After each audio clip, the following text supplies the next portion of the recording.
दोस्तों, बहुत पुरानी बात है। मगध राज्य में एक सोनापुर नाम का गांव था।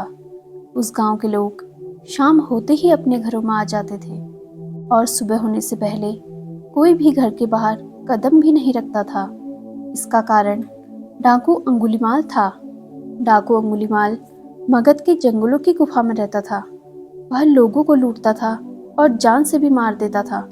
लोगों को डराने के लिए वह जिसे भी मारता उसकी एक उंगली काट लेता और उन उंगलियों की माला बनाकर पहनता।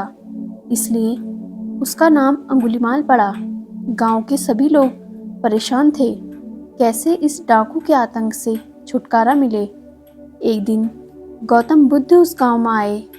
गांव के लोग उनकी आवभगत करने लगे।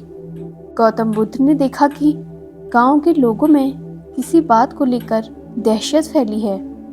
तब गौतम बुद्ध ने गांव वालों से इसका कारण पूछा। ये सुनते ही गांव वालों ने अंगुलीमाल के आतंक का पूरा किस्सा उन्हें सुनाया। अगले ही दिन गौतम बुद्ध जंगल की तरफ निकल गए। गांव वालों ने उन्हें बहुत रोका पर वो नहीं माने। बुद्ध को आते देख अंगुलीमाल हाथों में तलवार लेकर खड़ा हो गया, पर बुद्ध उसकी गुफा के सामने से निकल गए। उन्होंने पलटकर भी नहीं देखा। अंगुलीमाल उनके पीछे दौड़ा, पर दिव्य प्रभाव के कारण वो बुद्ध को पकड़ नहीं पा रहा था। थक हार कर कहा, रुको बुद्ध। बुद्ध रुक गए और मुस्कुराकर बोले, मैं तो कब का रुक गया, पर तुम कब ये हिंसा रोकोगे। अंगुलीमाल ने कहा, सन्यासी, तुम्हें मुझसे डर नहीं लगता। सारा मगध मुझसे डरता है। तुम्हारे पास जो भी माल है निकाल दो, वरना जान से हाथ धो बैठोगे।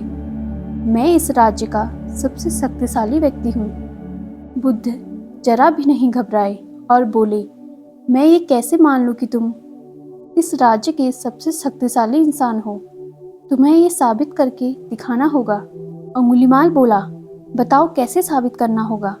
बुद्ध ने कहा, तुम उस पेड़ से 10 पत्तियां तोड़ कर लाओ। अंगुलीमाल ने कहा, बस इतनी सी बात, मैं तो पूरा पेड़ उखाड़ सकता हूँ। अंगुलीमाल ने 10 पत्तियां तोड़कर ला दी। बुद्ध ने कहा, अब इन पत्तियों को वापस पेड़ पर जाकर लगा दो। अंगुलीमाल ने हैरान होकर कहा, टूटे हुए पत्ते कहीं वापस लगते हैं क्या।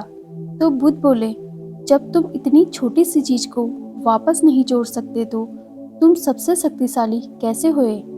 यदि तुम किसी चीज को जोड़ नहीं सकते तो कम से कम उस चीज को तोड़ो मत। यदि किसी को जीवन नहीं दे सकते तो उसे मृत्यु देने का भी तुम्हें कोई अधिकार नहीं है। यह सुनकर अंगुलीमाल को अपनी गलती का एहसास हो गया और वह बुद्ध का शिष्य बन गया और उसी गांव में रहकर लोगों की सेवा करने लगा। आगे चलकर यही अंगुलीमाल बहुत बड़ा सन्यासी और अहिंसका नाम से प्रसिद्ध हुआ। इसी प्रकार से हमारी जिंदगी में भी बहुत सारी परेशानियां, परिस्थितियां, कठिनाइयां व इंसान होते हैं जिन्हें देखकर हमें लगता है इन्हें बदला नहीं जा सकता, इनका सामना नहीं किया जा सकता। हम डरते हैं, उनसे दूर भागते हैं। हमें लगता है कि इसका कोई समाधान नहीं है, लेकिन वास्तव में ऐसा नहीं होता। यदि हम शांत दिमाग व निडरता के साथ सामना करें तो उसे बदला जा सकता है, हराया जा सकता है और उसे जीता जा सकता है।